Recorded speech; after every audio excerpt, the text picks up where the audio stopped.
വാർത്തകൾ തുടരുന്നു. കോഴിക്കോട് മുഖത്ത് ആശുപത്രിയിലെ സെക്യൂരിറ്റി ജീവനക്കാരിയെ ഡ്യൂട്ടിക്കിടെ കയ്യേറ്റം ചെയ്തതായി പരാതി.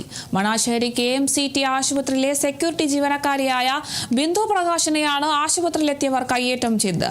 ന്യൂ ബ്ലോക്കിൽ ലിഫ്റ്റിൽ ഓപ്പറേറ്ററാണ് ബിന്ദു. സന്ദർശന സമയമല്ലാത്തതിനാൽ വാർഡിലേക്ക് പോകുന്നത് വിലക്കിയ ബിന്ദുവിനെ കണ്ടാലറിയാവുന്ന 4-5 പേർ ലിഫ്റ്റിനുള്ളിൽ അതിക്രമിച്ച് കയറി അസഭ്യം പറയുകയും കയ്യേറ്റം ചെയ്യുകയും ചെയ്തുവെന്നാണ് പരാതി.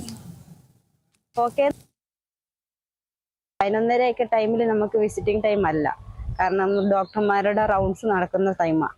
5ാമത്തെ വാർഡ് എന്നാണ് പറഞ്ഞിരുന്നത്. 5ാമത്തെ വാർഡിൽ നമുക്ക് ഒട്ടും വിസിറ്റേഴ്സിന് അനുവദിക്കുന്ന സമയമല്ല. അന്നേരം ഇതിൽ അവർ ഓക്കെ പറഞ്ഞ് അപ്പുറത്തെ ലിഫ്റ്റിലേക്ക് വല്ലതും മാറുന്ന കണ്ടു. അവിടേക്ക് ചെന്ന് വെച്ചിട്ട് ഞാൻ അവരെ ബ്ലോക്ക് ചെയ്തു. കയറാൻ പറ്റത്തില്ല, ഒരു അരമണിക്കൂർ നിങ്ങൾ ക്ഷമിക്കാതെ കഴിഞ്ഞിട്ട് ഞങ്ങൾ കയറ്റിവിടും എന്ന് ഞാൻ പറഞ്ഞതാ. അപ്പോൾ ഓക്കെ എന്നൊക്കെ പറഞ്ഞ് അവർ ഇപ്പുറത്തേക്ക് വന്നു. ആദ്യത്തെ ലിഫ്റ്റിലേക്ക് തന്നെ അവർ കയറി. അതിൽ ഒരു ചേട്ടൻ അതിനകത്തേക്ക് കയറി കഴിഞ്ഞപ്പോൾ ഞാൻ ലിഫ്റ്റ് ബ്ലോക്ക് ചെയ്ത് ഈ ചങ്ങായി എൻ്റെ ഷോൾഡർ പിടിച്ച് ഉന്തി വെച്ചിട്ട് പറഞ്ഞു, ഇറങ്ങി പോടി, എനിക്ക് അത്യാവശ്യമായിട്ട് കയറി പോണ്ടേന്നും പറഞ്ഞു. മോശമായ രീതിയിൽ തന്നെയാണ് എല്ലാവരുടെയും മുന്നിൽ തന്നെ അയാൾ വർത്താനം പറഞ്ഞത്.